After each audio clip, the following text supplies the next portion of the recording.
लसत्सु लोललोचनां लतां सदा वरप्रदां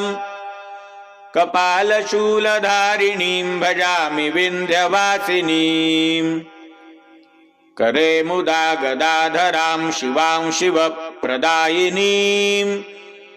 वरावराननां शुभां भजामि विन्ध्यवासिनीं ऋषीन्द्रजामिनप्रदां त्रिधास्यरूपधारिणीं जले स्थले निवासिनीं भजामि विन्ध्यवासिनीं विशिष्टसृष्टिकारिणीं विशालरूपधारिणीं महोदरां विशालिनीं भजामि विन्ध्यवासिनीं पुरन्दरादिसेवितां मुरादिवंशखण्डिनीं विशुद्धबुद्धिकारिणीं भजामि